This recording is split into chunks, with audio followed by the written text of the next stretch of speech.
Ada yang bilang itu bantuan jin, pengaruh jin, ada iblis, malaikat. Banyak yang ngaku indigo sekarang mah nggak ada yang murni indigo. Sedangkan orang yang menggunakan itu sebenarnya udah perjanjian sama sosok siluman itu.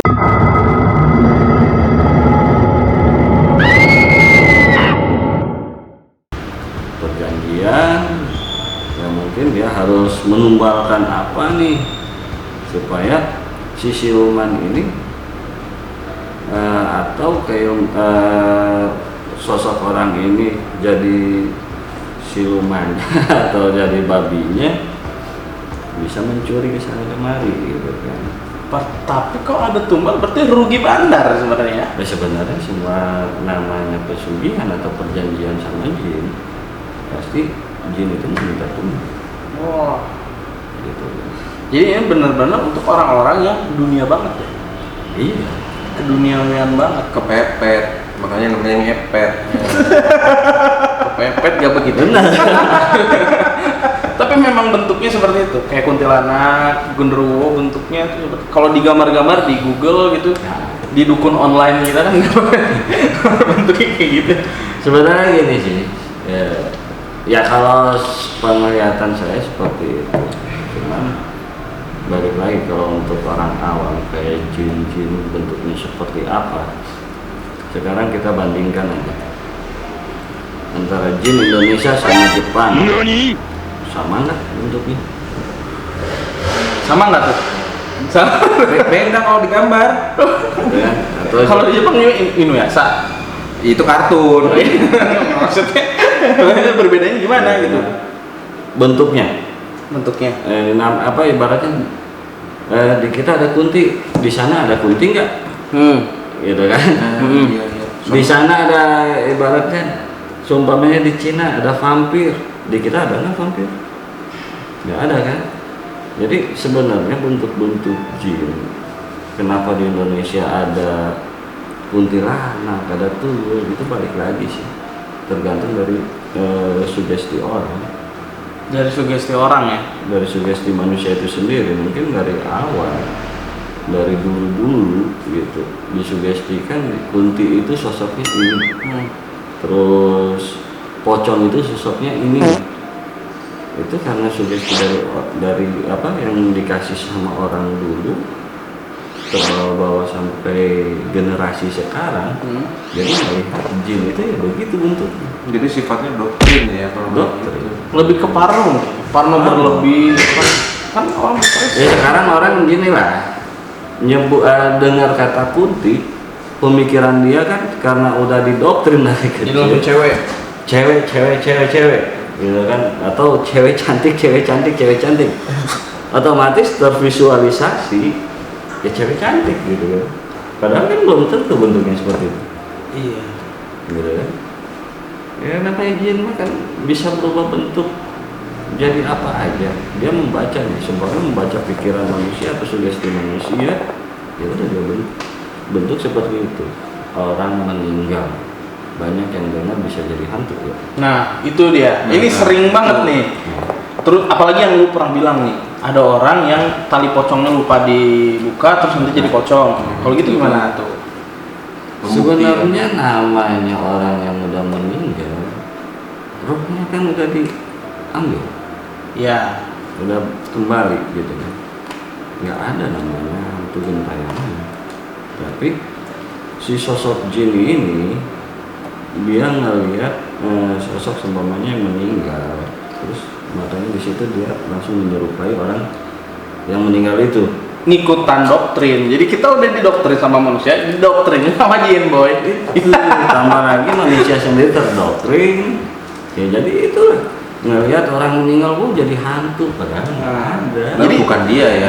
Balik lagi, anak-anak sekarang lebih gampang terdoktrin, sugestinya lebih tinggi, jadi ya apa yang dia lihat tergantung dari pikirannya. Sekarang walaupun nggak ada apa-apa nih, tapi kita penakut, otomatis sugesti naik kan, sugesti naik. Sebenarnya di sugesti kita ada kunti-kunti, padahal di ruangan ini nggak ada nih. karena sugestinya muncul, tervisualisasi, walaupun nggak ada dia lihat kayak kunti gitu. Ya. Padahal itu permainan otak psikologis ya. permainan otak. Sobat cemen lemah banget. Nah, berhubungan kita lagi ngebahas kunti. Waktu itu kita juga sempat ngebahas. Ini sesuatu yang nyeleneh sih sebenarnya kan. Nah, Jadi kayak cowok nih, kaum cowok ya pasti tahu lah. Jadi bacol nih, bacol terus keluar kan, dibuang lah. Ibaratnya kita di WC, keluar WC atau misalkan di kamar pakai tisu buang tempat sampah. Nah, ketika lu yang jelasin dong. Jadi saya baca Kang artikel di Mbah Google, Mbah izin Mbah. Jadi air mani yang keluar dari tubuh pria yang dibuang ke sembarang tempat atau ke tempat pembuangan yang random gitu, itu akan diambil oleh kuntilanak buat memperanakan keturunan dan jadi tuyul. Itu benar nggak sih Kang?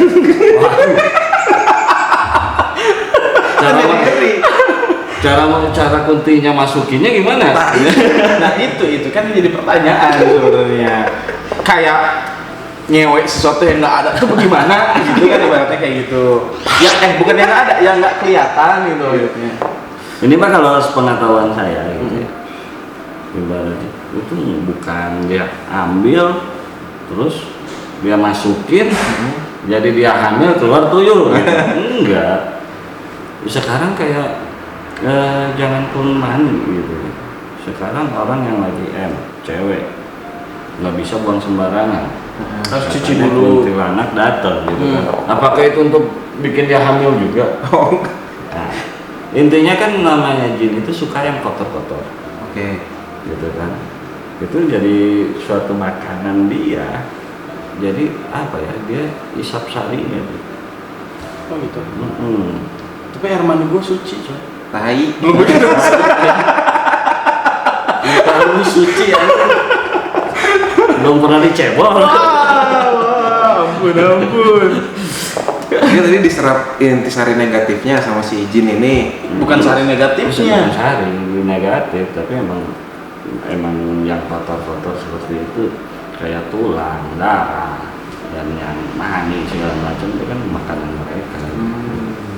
Intinya bukan untuk, aduh bingung saya dimasukinnya gimana ya. Terus yang itu soal yang pocong itu tadi gimana? Kalau meninggal terus tali pocongnya lupa dibuka. Ya balik lagi dah, itu mah manipulasi jin sih. Manipulasi aja. Nah jadi jangan nyalahin tukang kuburnya. Tukang kubur, mohon maaf. Dia udah capek ngangkul. Jadi sebenarnya pembentukan pocong karena orang yang lupa dicabut talinya itu emang nggak ada sebenarnya ya. Tapi harusnya memang dicabut kan, dibuka. Harusnya dicabut. Kalau nggak lupa tuh gimana tuh? Ya, sebenarnya nggak apa-apa, cuman lebih baik dicabut supaya ibaratnya mukanya menyentuh ke tanah, bebas semua menyentuh ke tanah. Oh. Tujuannya itu, Ya. jangan sampai ibaratnya ada sehelai kain atau satu benang aja ikut nyentuh. Ibaratnya kalau apa ya, kalau kita sujud, kalau dalam muslim kita sujud, jangan sampai ada sehelai rambut nyentuh di sejadah atau di tempat kita sujud gitu kan. Jadi kalau yang dulu saya dapat pelajaran, kenapa harus dicabut? Supaya itu dibuka, supaya muka kita langsung nempel muka mayat itu. Oh iya. Gitu. Nah terus tadi Kang Uhuy pernah bilang sepenglihatan saya seperti itu. Nah berarti kan Kang Uhuy benar-benar melihat jelas makhluk seperti itu. Nah pertama kali ngeliat ini sebenarnya kapan? Saya pertama ngeliat itu SMP. Terus reaksinya gimana? Takut, kaget, langsung Ngeliat apa gitu tuh? Pertama kali ngeliat kunti gitu. Pertama kali ganti terus? Pertama kali ngeliat kunti dan ya mungkin ada 3 minggu ya nggak berani tidur sendiri. Oh gitu? Itu posisinya di mana? Di sekolah? Atau di rumah? Di rumah. Di rumah. Oh. Di rumah. Rumahmu horor. Jadi ya karena dulu rumah emang karena luas halamannya gitu kan, rumah dinas. rumah dinas orang tua luas, jadi tanam pohon segala macam, otomatis ini rada gelap tuh, rada lembab. Nah pas itu tidur tiba-tiba melek lagi di atas lemari, lagi duduk di sosoknya, makanya kaget kan. Sebelumnya belum pernah lihat yang kayak gitu. Udah kabur, tidur sama orang tua, ditanya kenapa, ya udah jelasin ngeliat ini sampai di pokoknya pas dari situlah 3 minggu nggak berani tidur lagi, tidur sendiri gitu. Orang tua dengar kayak gitu gimana kan? Hahaha, cemen. Sobat cemen. Orang tua ya dengar kayak gitu langsung nyuruh gua pakai rok. Lu laki-laki penakut lu. Oh bener-bener dikatain cemen. Selama 3 minggu pakai rok. Ya kalau namanya orang tua berusaha menutupi lah. Itu sih. Oke, jadi itu pengalaman konkret sendiri ya, langsung kayak gitu ya. Nah, terus setelah 3 minggu ini biasa-biasa aja normal. Ya setelah dikasih penjelasan sama guru ngaji lah dulu, dikasih penjelasan gini-gini ya mulai dari situ memberanikan diri. Dan bahkan sekarang jadi praktisi supranatural, sering kayak ngebantu pengobatan gitu juga ya. Ya alhamdulillah. Kalau misalkan orang sakit-sakitan itu emang pure karena jin kah? Terus efeknya bener-bener seperti itu kah? Kayak kesurupan langsung jadi kayak gimana? Terus badan bentol-bentol atau gimana? Katanya kayak ketempelan jin jadi bentol-bentol kan ada orang yang kayak bilang kayak gitu. Ya ada yang dibilang pure. Kalau selama ini saya ngelihat kasus ya pure seperti itu gitu. Ada yang ibaratnya kayak santet jin di dalam, bikin penyakit di dalamnya, seperti itu gitu. Tapi maksudnya nggak semata-mata karena seperti itu kan ada juga orang yang cuma kayak tadi tersuges, wah ini kayaknya gua kesantet padahal nggak, oh gitu. Nah itu ada seperti itu. Malah ada ibaratnya dia sakit medis nih, tapi karena dengar-dengar dari orang atau dia menonton ibaratnya acara-acara mistis atau pengobatan, dia tersugesti apa ya, jadi kayak kesantet gitu kan, padahal itu medis gitu. Tapi dia karena sugestinya tinggi, sugestinya santet, jadi dia ngerasain ada aja yang di dalamnya kayak bergerak dan lain-lain, padahal nggak ada. Gitu. Lebih repot nggak ada Lebih repot yang kayak gitu. Kita harus ngilangin sugestinya dulu, membangun mindset lagi dari awal ya. Gitu. Jadi yang repotnya itu pasti lama sembuhnya. Sekarang udah dibersihin badannya. Iya. Udah dibersihin, tapi dia sugestinya masih jalan, dia pasti masih merasa ada sesuatu di badannya. Gitu, makanya ya kita langkah yang kita ambil dalam pengobatan seperti itu ya kita mainin sugesti lagi. Sugesti lagi ya. Gimana ngebangun si psikologisnya. Nah terus karena kita awam nih ya, kan mungkin kalau Kang Uhuy bisa diperangin, digelutin gitu ya, tinggal sekali guluna. Ibaratkan enggak maksudnya kayak gitu ya. Bisa karena orang preman. Bisa berinteraksi coy, itu coy. Ya karunya ya balad. Kalau di jen gering kan misalnya Kang Uhuy bisa seperti itu. Tapi untuk kita yang awam nih, sebenarnya kita bisa ngelakuin apa? Atau ada doa-doa khusus kah? Semua doa pasti bagus. Semua doa bisa menghasilkan. Tergantung dari kitanya yakin atau enggak. Dengan yakin di sini, ibaratnya orang sakit atau terkena santet, kalau kitanya nggak yakin, ibaratnya bisa sembuh, itu percuma. Ibarat ini aja lah, kita sakit medis nih, sakit medis. Walaupun kita berobat ke dokter yang mahal sekalipun, tapi kalau kita nggak yakin sembuh, nggak bakal sembuh. Beda sama orang yang sakit, dia beli obat warung, kalau dia yakin sembuh, pakai obat warung juga sembuh, gitu kan?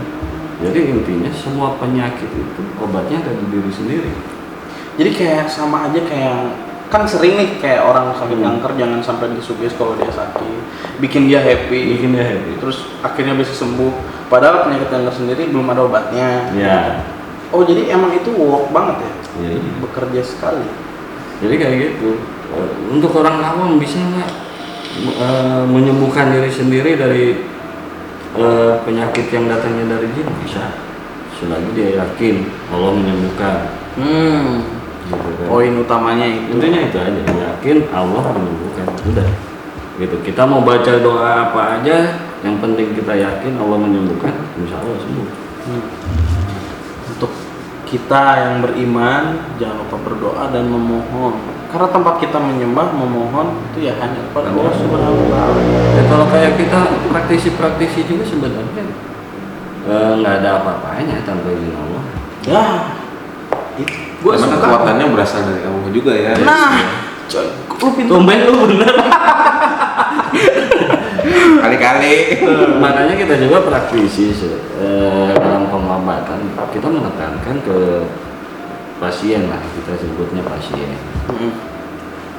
Dia harus yakin dulu. Gitu. Kita menekankan dia harus yakin. Tapi yakinnya bukan ke kita ya, bukan ke kita yang mengobati, tapi yakinnya ke Allah. Gitu. Karena balik lagi sebelum pengobatan mungkin berdoa dulu memohon kesembuhan dari Allah ya. Gitu. Soalnya ya balik lagi, percuma diobatin kalau dia nggak yakin, ya susah. Banyak kasus kayak gitu. Oke. Nah, ini kan saya lihat Kang Uwe pakai cincin. Masih ya, jadi dia. Oh ya. Enggak, ini gue jadi penasaran dari banyak omongan orang kan saat kita penyembuhan pengobatan pun kalau praktisi ini sering menggunakan media. Contoh media ya kayak menyan atau apa ataupun yang dukun santet harus pakai boneka kayak gitu. Emang media ini diperlukan atau enggak sih? Cuman aksesoris. Atau emang cuman biar kelihatan aja acting gitu, biar kelihatan Kelihatan kerja. wah gitu gini euforianya kan. Ya tergantung keilmuan juga sih. Tergantung kamu Cuman kebanyakan kalau untuk sekarang mah itu jadi gimmick aja sih. gini. Sumpamanya untuk penjagaan rumah kita harus nyediain sesajen atau apa. Nah sekarang balik lagi ya harus ditanya dulu nih ke orang yang nyuruhnya atau praktisinya tujuannya apa. Gitu. Tentu kan ada tujuan nih menyediakan. Apakah tujuannya sebagai perjanjian atau cuma sekali aja atau juga? Oh jadi yang kayak gitu bisa perjanjian juga? Bisa perjanjian. Kebanyakan kalau yang perjanjian nantinya akan terus menerus nih. Semuanya tiap malam Jumat lu harus sediain ini, itu kan suatu perjanjian. Padahal dia niatan awalnya mungkin cuma untuk ngeberesin rumah, bersihin rumah. Cuman kan sekarang banyak yang tanpa disadari orang-orang, seperti banyak kasus yang saya dapat seperti itu. Atau dikasih barang nih. Tiap malam Jumat, malam Selasa minyakin. Gitu kan. Sekali kelewat kekuatannya bakal berkurang. Nah, ini yang disebut musyrik mungkin. Jadi, Nah, jadi gitu coy. Aplikasian itu harus kayak gimana dulu? kayak orang menyediakan ayam segala macam, gitu kan banyak kan kayak gitu harus sembelih ayam hitam atau gimana? Ya. Otomatis kan itu secara tidak langsung kalau yang saya lihat itu suatu perjanjian. Oh gitu. Perjanjiannya jadi lebih ke kayak gimana nih? Perjanjiannya gini.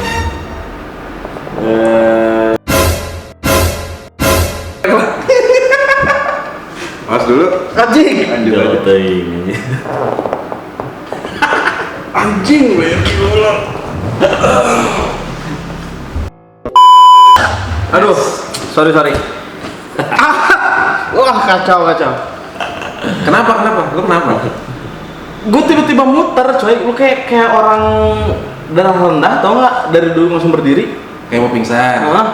Kenapa? Jadi dia kenapa kan? Dia kenapa kan? I swear, Bor. Pusing. Jadi ya itulah salah satu bisa kita bilang kehebatannya jin ya. Aduh. Kehebatannya jin. Pada saat kita ngomongin masalah itu, tadi kita ngomong masalah jin-jin perjanjian, masalah perjanjian sama jin. Otomatis jin-jin yang yang digunakan oleh orang-orang untuk melakukan perjanjian itu pada datang, Oh kesini. pada muncul. Mangga, mamam. Terus ini banyak banget berarti gitu. Wah. Tanpa ada sesuatu di sekitaran sini yang pada kurang enak gitu ya. Oh. Yang negatif otomatis mungkin kristalnya sensitif ya udah. Tapi serius coy. Mati saja. Feelnya gitu banget tau gak? Lu ngobrol biasa, normal, tiba-tiba muter semuanya dari sini.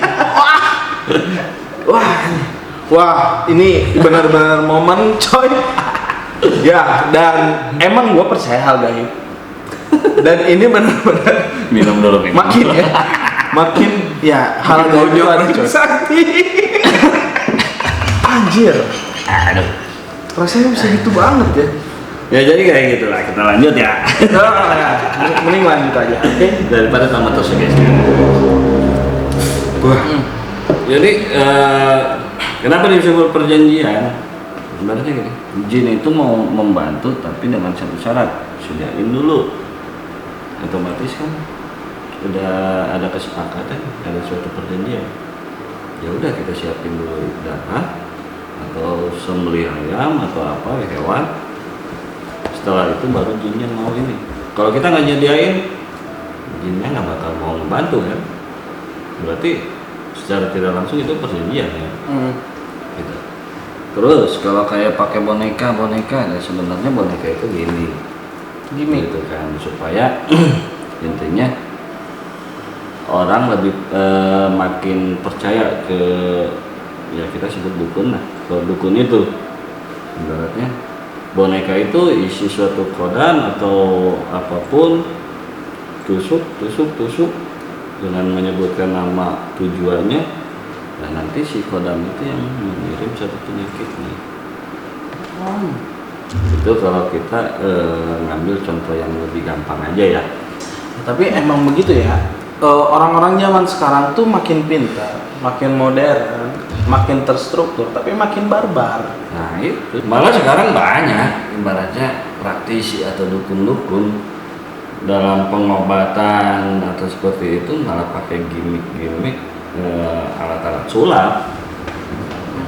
Jadi sebenarnya mereka tuh harusnya ikut The Master. dijamin juara. Terus ya makanya Jadi memang untuk orang-orang yang punya kelebihan kayak gitu lebih banyak PR-nya ya kan? banyak banget. Soalnya orang yang bergerak di bidang itu sangat tipis ke musyrik. Ya, harus bisa memposisikan diri. Makanya kebijaksanaan itu penting banget ya. Penting banget. Makanya jangan pernah berhenti belajar. Ya itu. Soalnya wah tipis banget itu. Kita yang salah, kita yang nantinya salah atau si pasiennya yang salah. Tetap pasiennya yang salah, kita ke bawah dosa karena nggak ngasih penjelasan. Ya. Ini sih. Oke. Sebelum kita tutup nih Kang, karena dari tadi kita udah ngobrol panjang lebar. Ada nggak pertanyaan dulu dari lu terakhir? Lu puas banget. Saksi mata kan, mampus nih. Ini parah, lu harusnya doain temen lu biar baik-baik aja. Tenang, ada praktisi. Kebetulan sekali. Paling ini sih kan kalau dari saya mah kan banyak di zaman sekarang banyak anak-anak muda yang mengaku bisa kayak tadi yang indigo tadi. Nah itu Kang Huy punya saran nggak buat mereka? Ya kalau saran dari saya, sebelum ibaratnya kita terjun ke dunia ini, ibaratnya kita harus benar-benar pahami dulu nih masalah keilmuannya seperti apa. Gitu. Ibaratnya kalau sekolah mah kita harus dapat materi dulu sebelum terjun praktek. Oke, iya. Gitu kan, karena apa? Fungsinya materi atau dasarnya ini supaya kita nantinya nggak salah ngasih nggak salah jalan lah, bisa menuntun orang kemana nih, terutama orang yang diobati gitu kan. Makanya fungsinya ada guru itu seperti itu, Dibimbing berarti ya dibimbing. Jadi penting ya. Penting banget dibimbing. Tambah lagi fungsinya ada guru di sini supaya dia tahu nih, dia dapat ilmu apa, itu kegunaannya buat apa. Apalagi banyak orang sekarang nih, dia tahu dia belajar ilmu ini, contohnya khodam, gitu. Tapi nggak tahu nih, khodamnya apa, bentuknya, maksudnya bentuknya seperti apa. Apakah benar mau Nah itu atau hanya kucing? banyak orang tertipunya di situ gitu. Ibaratnya gitu, dia menganggap punya khodam naga, Woi. juara naga, padahal sosok aslinya itu kunti gitu.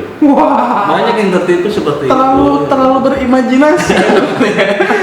pengen jadi Dragon Ball gitu.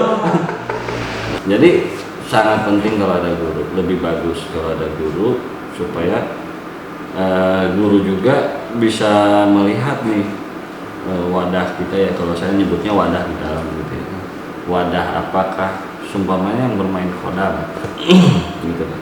Apakah khodam ini udah bisa masuk gitu, badannya bisa nerima atau enggak. Oke. Gitu kan. Jangan sampai ibarat gelas gitu. Gelas ukuran gini, dia nggak tahu nih ukuran atau takaran badannya gitu kan, dia nggak tahu ukuran gelas ini, diisi terus air kan mudah, Iya. itu bisa bahaya. Oke. Nggak ketampung. Nggak ketampung, Oh, mungkin yang ini orang biasa bilang tuh teka-taikan. kekataikan, Jadi gila gitu ya. jadi gila. Efek sampingnya ya. Efek sampingnya. Terus saran juga kalau seandainya yang belajar keilmuan, dia harus tahu nih cara memasukkannya sama cara melepaskan. Si keilmuannya. Oke.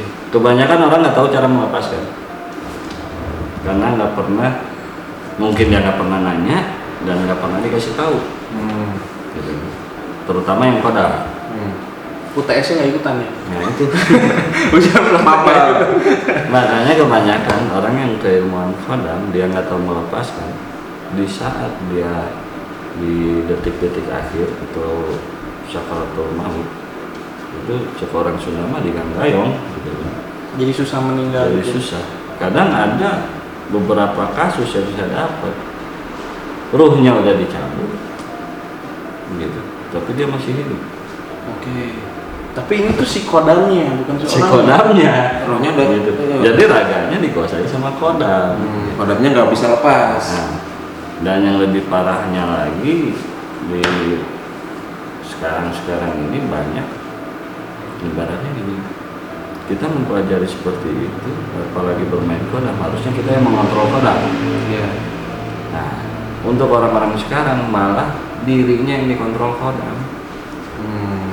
Kurang sakti tuh, coy. Kurang bonyok. Kurang bonyok. Karena ya itu kurang pemahaman. Iya. Ya, terus nggak ada mentor tadi kan? Nggak ada mentor, kebanyakan yang sekarang mah wah datang ke sini asal ditempel udah kan aku punya banyak ilmu gitu. Mau ke bar, malah jalan. Itu kan bahaya sebenarnya kalau kita yang diatur kodam gitu, yang dikontrol. Oke, itu dari sisi orang yang pengen belajar. Aku juga pengen nanya nih, untuk saran-saran kepada orang-orang yang tanda kutip cemen, penakut ya, parnoa, berkenaan dengan keberadaan mereka makhluk halus ini. Tanggapan dari Kang Uy harusnya seperti apa supaya mereka ya seenggaknya rasa takutnya berkurang? Jadi ibaratnya takut mah manusiawi gitu ya. Ya boro-boro orang yang awam, saya juga kadang ada rasa takut gitu kan ngelihat sosok sosok gitu kan. Ya kuncinya satu sih sebenarnya. Kita yakin Allah melindungi kita, udah. Diselamatkan pasti. Ya, iya. Gitu.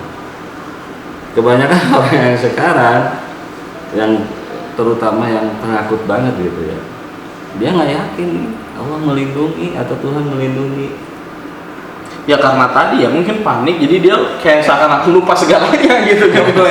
Langsung dia hanya pengen yang dia pengen, ini gua kenapa gua pengen beres gitu kan. Jadi intinya situ. Ya otomatis dengan kita harus yakin seperti itu, otomatis kita harus tingkatkan apa dulu nih, keimanan kita berarti. Yoi. Intinya di situ. Ya sekarang ya kalau imannya kita nggak kuat, ya tetap aja kita nggak bakal yakin, walaupun nggak panik juga.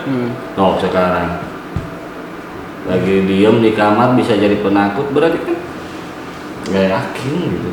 Sekarang kalau kita yakin Allah melindungi atau Tuhan melindungi, ya insya Allah rasa takut mah nggak, ibaratnya nggak ada kekuatan yang bisa melebihi dari kekuatan Allah lah. Amin, gue setuju banget itu mah pasti ya. Jadi buat apa takut gitu, walaupun manusiawi gue juga takut gitu. Sama bini yang lagi. Susi. Gitu. Ya oke, menarik sekali obrolan kita malam hari ini dan tidak disangka-sangka ya tadi ada momen mengejutkan coy. Dan jujur itu gue nggak tahu apa. Ya pokoknya inti dari obrolan kita hari ini, untuk kalian yang ingin belajar jangan lupa pahami dulu apa yang pengen kalian pelajari. Jangan lupa kalian butuh mentor untuk mengingatkan kalian di saat kalian belok, balik lagi lurus. Jadi ya intinya jangan dulu belajar ilmu kebatinan, tapi batin dulu diilmuin. Nah, perdalam imannya coy. Terus untuk kalian yang takut di rumah, parnoan segala macam, nggak usah takut, kalian itu dilindungi. Setiap manusia ada perlindungannya masing-masing orangnya. Ada utusan Allah, ada utusan Tuhan. Ya, dan kita semua itu dilihat 24 jam, Allah nggak tidur. Ya, iya. Jadi jangan sampai parno berlebih. Nah, gitu kan, intinya ya. itu. Dengan kita mempercayai hal gaib bukan berarti kita menjadi musyrik. Tergantung bagaimana cara kita memahami dan menyikapi. Kalau kita misalkan ngebawanya ke sesuatu yang buruk, itu musyrik. Dan kalau misalkan kita membawanya ke sesuatu yang baik, ya itu jadi hal baik. Contohnya, kita juga jadi semakin yakin bahwa kuasa Tuhan itu ada. Bahwa kita percaya kalau Allah itu yang maha gaib, itu dia yang maha memiliki segalanya. Oke, mungkin cukup sekian dari kita. Terima kasih untuk teman-teman yang sudah nonton. Terima kasih juga untuk kalian yang sudah support channel kita di Sampo Project dengan konten kita Samistik. Nah, untuk teman-teman yang baru nonton di sini, jangan lupa kita mohon bantuannya untuk demi perkembangan channel kita tercinta ini. Jangan lupa untuk subscribe, like, comment, share. Yoi banget. Jangan lupa nyalain lonceng notifikasinya. Dan untuk kalian yang kira-kira penasaran pengen ngobrol lebih lanjut dengan Kang Huy, nanti di kolom deskripsinya bakal kita cantumin mungkin apa Instagram atau apa.